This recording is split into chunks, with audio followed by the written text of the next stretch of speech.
जब तक अज्ञान रहेगा तब तक इसका कार्य है भगवद विस्मृति कराना, भयभीत हो जाना, विषाद युक्त हो जाना, नाना प्रकार की चिंताओं में फंसाना, इस अज्ञान का कार्य है। जब तक ये जहां भी दिखाई देते हैं अज्ञान के कारण ही है।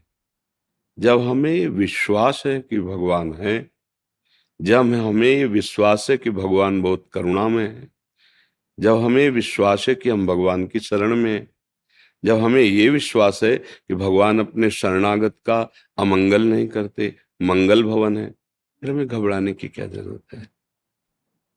बहुत अच्छे से समझ लो तो और विश्वास प्रकाशित हो जाएगा। एक मां अपने बच्चे का अहित नहीं कर सकती, तो समस्त ब्रह्मांडों के पिता प्रभु वही माता है, वही पिता है। वो स्वयं कह रहे सब मम प्रिय, सब मम उपजाए, सब मेरे से प्रकट हुए, सब मेरे बहुत प्यारे हैं। जब भगवान सर्वत्र हैं तो जहां आप हैं वहां हैं।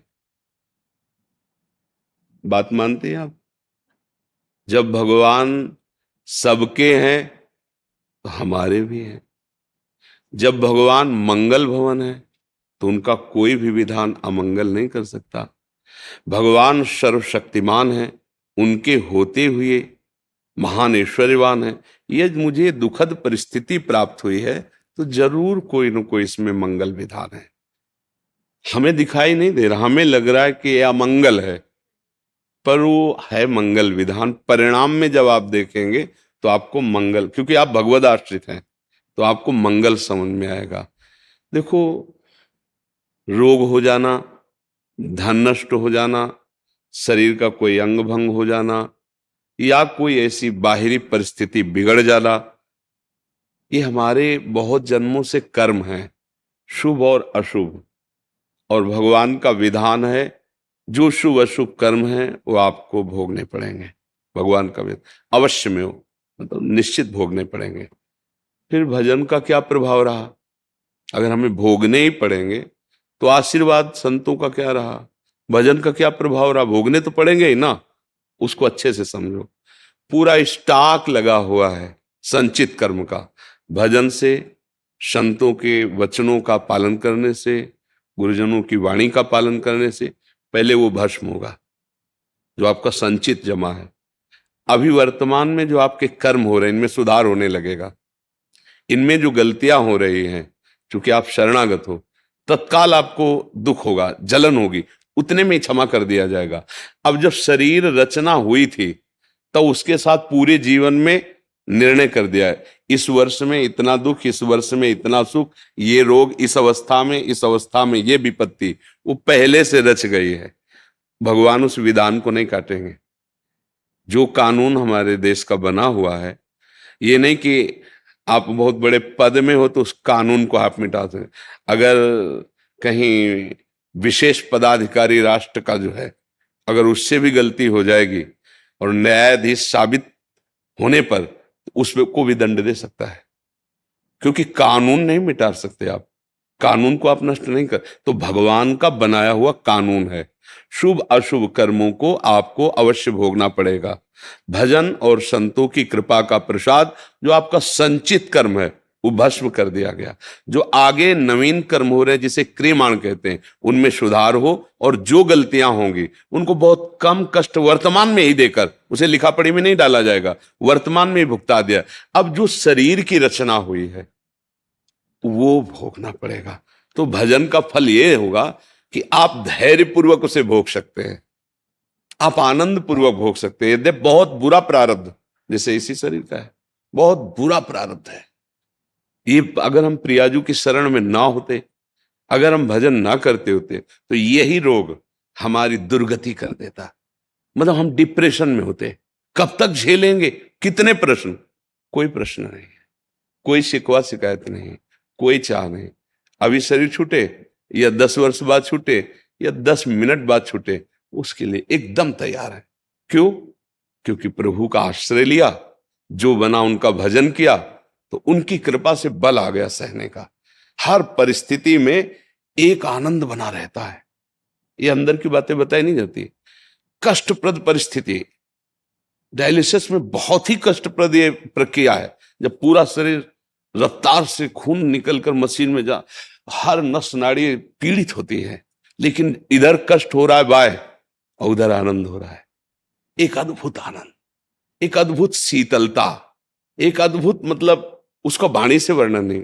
ये है, अगर हमें प्रभु पे विश्वास है तो किसी न किसी मेरे कर्म का फल भुगताया जा रहा है, पर उनका दुलार देखो कैसे भुगताया जा रहा है। 1:30 बजे रात्रि से उठ के दिनचर्या शुरू है, सत्संग हुआ, श्री जी की सेवा, वन विहार, आप लोगों से भगवत चर्चा, कैसे समय व्यतीत करवा रहे हैं। यही अस्पताल में व्यतीत हो सकता है, व्हील चेयर में बैठ के चल सकते, हालत चिंतन खराब, कब तक कब तक, क्या कैसे, क्योंकि ये तो मृत्यु पर्यंत के साथी है, ये ऐसा थोड़ी कि कभी ठीक हो सकता है। अब जितना जीना है भयंकर कर। अब क्या है, अगर भजन ना होता तो बोलो क्या दुर्गति होती। इसीलिए हम कहते हैं जो आप भजन करते हैं, सतमार्ग में चलते हैं, तो आपको पता नहीं आपका गोदाम भरा है कर्मों का, उससे वो भस्म होगा। पहले आपको जो दुख और सुख के जाल में फंसाने वाले कर्म एकत्रित हैं, उनका नाश होना है, वो किसी और से नाश नहीं होता, वो भगवान की शरण से और भजन से होता है। जो गुरुजन भजन देते हैं तो कटे कर्म बंधन संसारी, संसार में बांधने वाले कर्म बंधन कट गए। कटे कर्म बंधन संसारी, सुख सागर पूरित अति भारी, विधि निषेध श्रृंखला छुड़ावें और निज आलय बन आन बसावें। आलय बन बसत संग पारस के, आयस कनक समान भयम, छूते ही लोहा सोना हो गया। ऐसे ही भगवान उस जीव को भगवत स्वरूप कर देते हैं जो शरण में हुआ। भजन, भजन का फल है कैसी भी परिस्थिति में हो तुमसे धर्म के सिवा अन्य कोई आचरण न बने, भगवान के सिवा कोई अन्य भरोसा ना हो, और तुम दुखी ना हो, अंदर से तुम दुखी ना हो, बाहर से चाहे जैसी परिस्थिति हो मुस्कुरा के निकल जाओ, ये सामर्थ्य, और फिर इस दुखद संसार में आना ही ना पड़े। यह है भजन का फल। तुम्हारी बुद्धि शुद्ध हो, तुम जितेंद्री हो, तुम धर्मात्मा बनो, इससे बड़ी शांति और क्या है। हम समझते हैं रुपया मिल जाए, शरीर स्वस्थ हो जाए, तो हम कर्म ऐसे कर रहे हो, शरीर स्वस्थ है, निंदनीय कर्म कर रहे हो, क्या फायदा ऐसे स्वस्थ शरीर का।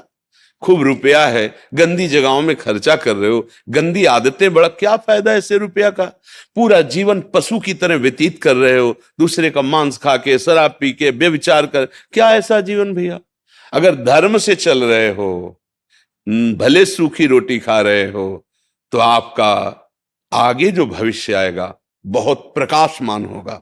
गलत चल रहे हो, अंधकार आएगा, सह नहीं पाओगे, पक्का समझो। तो कर्मों का फल भोगना पड़ता है, भजन ही तो कर रहे हैं भगवान के मार्ग में, भोगना पक्का। बड़े बड़े महात्माओं को इसलिए डरो, कोई गंदा आचरण न बन जाए जिसका परिणाम जब आवेगा, अभी क्या तुरंत परिणाम थोड़ी होता है। तो वो कहते हैं भगवान का क्या तुरंत देना चाहिए, तो हमारे यहाँ कानून भी भाई, मुकदमा चलता है, उसके साक्ष्य प्रकट होते हैं, भाई वे प्रमाण है कि अपराधी है, फिर न्यायाधीश, फिर भी उसको चांस दिया जाता है कि आप राष्ट्रपति से प्रार्थना करो, निवेदन करो, अगर वहां से माफ हो जाए तो हो जाए, नहीं तो फिर फांसी। वर्षों लगते हैं। तो हमारा तो बहुत बड़ा हिसाब किताब अनंत ब्रह्मांडों का, लेकिन जिस दिन रजिस्टर सामने आता है वहां किसी वकील की जरूरत नहीं होती, किसी साक्ष्य की जरूरत नहीं होती, फिर जो दुर्गति शुरू होती है, अब वहां कोई देखने वाला थोड़ी होता है दुर्गति का। इसलिए बहुत सावधान रहो और विश्वास करो, भगवान की शरण में हो गए, अब दुख तुम्हें परास्त नहीं कर सकता, पर नाम जप करते हुए चलो। ये अध्यात्म है। देखो भाई, ये पार्थिव बुद्धि से, मलिन बुद्धि से, गंदे आचरण करने वाले की बुद्धि से ये समझ में नहीं आएगा। आपको तर्क वितर्क उठ जाएंगे, ऐसा कैसे, ऐसा एक ने कहा कि हमें फंसा दिया, देख लो कैसी माया रची, हमें दुख पे दुख देते भगवान चले जा रहे हैं। चलो तुम्हारी बात मान गए, तो भगवान संत रूप में, सदगुरुदेव रूप में तुम्हें मुक्त करने के लिए भी तो है, शास्त्र रूप में तुम्हें मुक्त कर, ये खेल दुखदाई है, इधर आ, ये खेल खेल, मेरे दोनों खेल बनाए, अब तुम आज्ञा न मानो, मनमानी जाके खेलो, तो दुख तो भोगना ही पड़ेगा। और अगर सही पूछो तो अपने आप से अपने आप में खेल रहे हो, किसी को नहीं। आप अपने को जानते नहीं है, इसलिए इस शरीर को मैं मानकर गलत भावना कर लिए। नहीं, आप समझो, चाहे एक चम्मच में गंगा जल ले लो तो गंगा जल, एक टैंकर भर लो तो गंगा जल, और धारा में तो गंगा जल। तुम भगवान के अंश हो ना, तो अंश में पूर्णता है, वो पूर्ण है। वेद कहता है पूर्णमदः पूर्णमिदं पूर्णात् पूर्णमुदच्यते पूर्णस्य पूर्णमादाय पूर्णमेवावशिष्यते। उस पूर्ण से कुछ भी निकाला जाए वो पूर्ण ही होता है। तभी गोस्वामी जी कह रहे जानत तुम्हें तुम्हें हो, जो तुम्हें जान जाता है वो तुम्हें हो जाता था, भगवत स्वरूप हो जाता। क्यों? वो भगवत स्वरूप था, भूल के संसार में लग गया, नहीं तो घट घट में वही रमा हुआ है, दूसरा तो है नहीं। तो अब दो अज्ञानी हो तो तुम दोष देने लगते हो। गोस्वामी जी पहले लिख गए काल ही कर्म ही ईश्वर ही मिथ्या दोष लगाए। अरे अब क्या करें, भगवान की ऐसी इच्छा थी, क्या करें, वो समय ही ऐसा था, हो गया। और ऐसे ऐसे दैव हमारे भाग्य में, भाग्य मिटाने के लिए आए हो, पशु की तरह भाग्यवश भोगने के लिए नहीं आए हो। ऐसे कर्म करो, ऐसा आराधना करो, ऐसी दूसरों की सेवा करो, ऐसा बुजुर्गों का आशीर्वाद प्राप्त करो कि तुम माया पर विजय प्राप्त करो, अपने नए भाग्य की रचना करो। बिल्कुल सावधान, अपराध बन जाए, गलती बन जाए तो भोगना ही पड़ता है। देखो हम तुम तो भगवान का नाम जप करते हैं। महाराज दशरथ जी भगवान के पिताश्री होने का सौभाग्य प्राप्त किया। भगवान राम पुत्र बन के आए कि नहीं, पर अनजाने में अपराध बन गया। श्रवण कुमार जी जल भर रहे थे तो घड़े से डुब डुब ऐसी आवाज आई, तो उनको लगा कि कोई हिरन जल पी रहा है। तो शब्द वेद ही बाण संधान करना जानते थे, शब्द जहां है उसी में वेद दें। वो श्रवण कुमार की छाती में लगा।